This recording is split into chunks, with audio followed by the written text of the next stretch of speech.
Pemirsa, populasi Jepang turun lebih dari 900.000 jiwa pada tahun 2024. Penurunan ini menjadi yang terbesar sepanjang sejarah di negeri Sakura.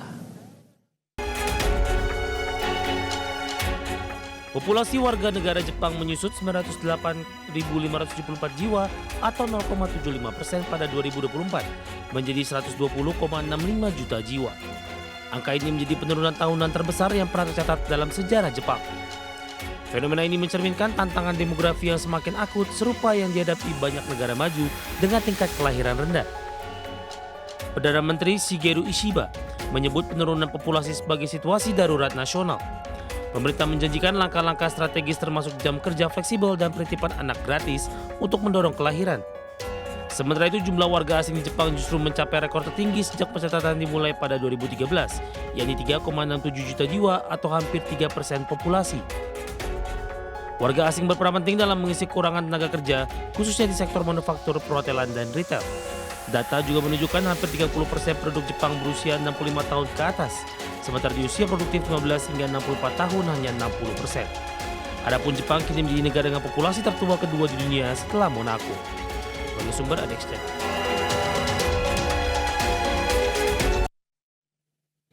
Ya, pemirsa, CEO raksasa teknologi Intel, Lip Butan, menolak tuduhan konflik kepentingan dalam jabatannya seperti yang dituduhkan oleh Presiden Amerika Serikat Donald Trump. Ya, pemirsa, sebelumnya Trump meminta Tan mundur dari jabatannya karena dinilai sebagai sosok yang berpotensi menimbulkan konflik antara Amerika Serikat dan China. Chief Executive Officer raksasa perangkat lunak Intel, Lip Butan, akhirnya buka suara atas desakan mundur oleh Presiden Amerika Serikat Donald Trump. Tan merespon desakan itu melalui memo internal kepada karyawan Intel.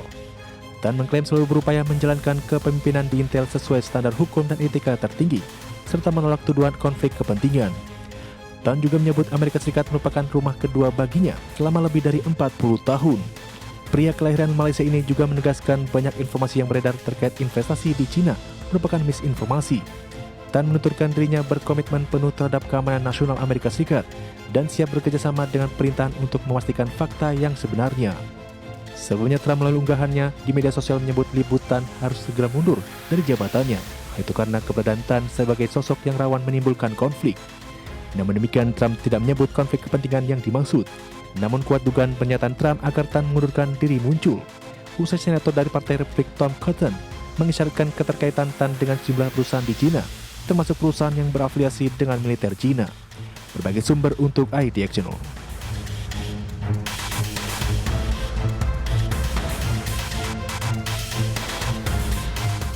Pemirsa, perseteruan panjang antara Armenia dan Azerbaijan berakhir dengan kesepakatan damai yang ditandatangani di Gedung Putih Amerika Serikat pada hari Sabtu waktu setempat. Ya, di mana Perdana Menteri Armenia Nikol Pashinyan dan juga Presiden Azerbaijan Ilham Aliyev menandatangani kesepakatan damai yang dimediasi oleh pemerintah Washington tersebut.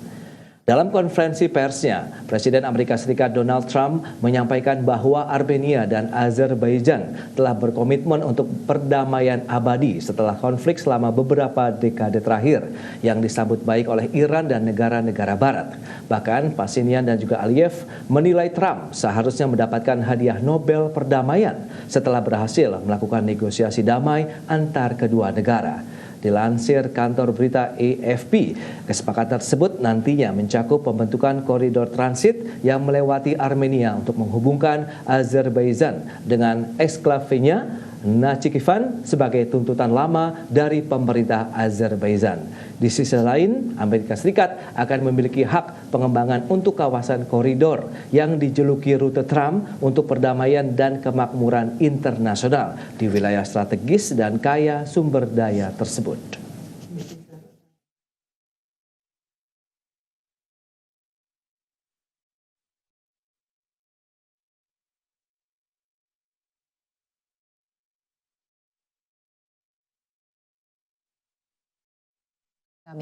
Militer Israel mengklaim membunuh pemimpin sel Hamas yang disebut menyamar sebagai jurnalis Al Jazeera, Anas Al-Sharif, dalam serangan udara di kota Gaza pada hari Minggu.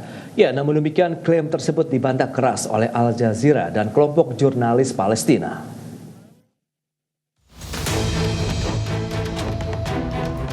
Militer Israel mengklaim membunuh pemimpin sel Hamas yang disebut menyamar sebagai jurnalis Al Jazeera, Anas al-Sharif, dalam serangan udara di kota Gaza pada Minggu. Menurut pejabat Gaza dan Al Jazeera, Anas al-Sharif tewas bersama 3 jurnalis lain dan seorang asisten di tenda dekat rumah sakit Shifa. 2 korban tambahan juga dilaporkan meninggal dalam serangan tersebut.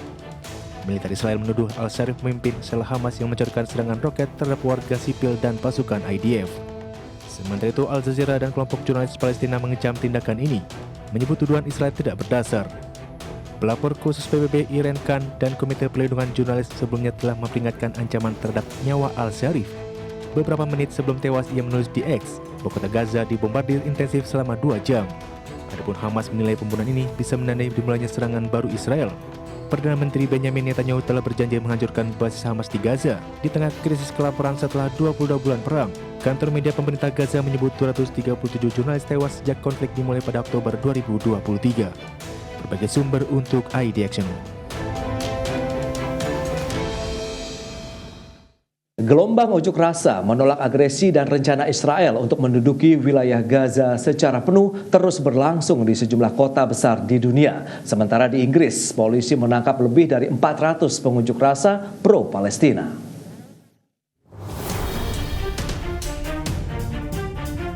Gelombang unjuk rasa digelar secara besar-besaran di sejumlah kota besar dunia pada Sabtu hingga Minggu kemarin.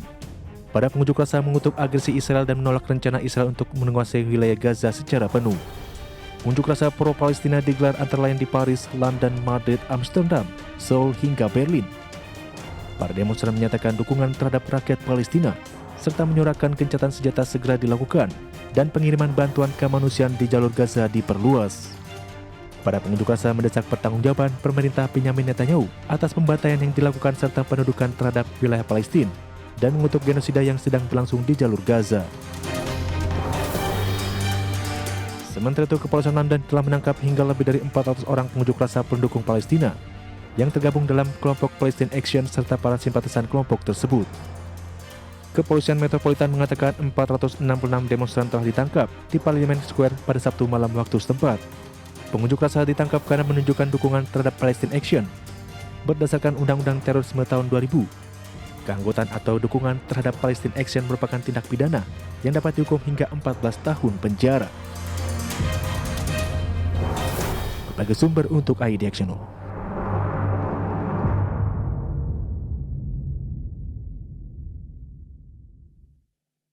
Pemirsa, 4 negara anggota Dewan Keamanan Perserikatan Bangsa-Bangsa menentang rencana Israel untuk menguasai penuh wilayah Gaza.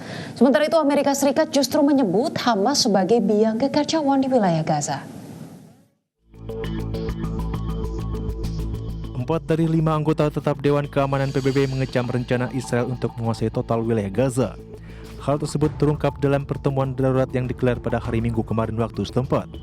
Sementara itu, Amerika Serikat tetap bersikukuh mendukung rencana penguasaan Israel terhadap Gaza dan menyatakan Israel melakukan tindakan pembelaan diri. Rusia, China, Inggris, dan Prancis menentang keras rencana pemerintahan Benjamin Netanyahu untuk menguasai Gaza sepenuhnya dan menggusur warga Palestina dari utara ke selatan. Rusia menuduh Menteri Luar Negeri Israel Gideon Sa'ar munafik dan mengklaim bahwa Sa'ar mengetahui keputusan kabinet tersebut saat tampil di Dewan Keamanan PBB pada Selasa pekan lalu. Sementara perwakilan tetap China untuk PBB Fu Chong mendesak Israel untuk segera menghentikan langkah berbahaya Israel di wilayah Palestina. Di sisi lain, pejabat perwakilan Amerika Serikat di PBB Dorothy Say justru menyatakan Israel memiliki hak untuk membela diri dalam konflik di wilayah Gaza. Dia menyalahkan Hamas atas masalah yang terjadi di Gaza dan menyebut Hamas selalu menolak kesepakatan gencatan senjata di Gaza. Berbagai sumber untuk ID Action.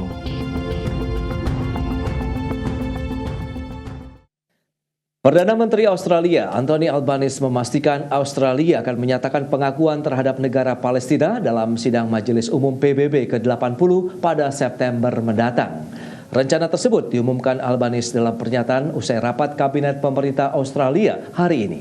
Menurut Albanese, rencana pengakuan Australia terhadap negara Palestina merupakan bagian dari upaya yang terkoordinasi dalam mendorong terwujudnya solusi dua negara Israel dan Palestina. Australia akan bekerja sama dengan komunitas global dalam upaya dukungan terhadap berdirinya negara Palestina yang berdaulat.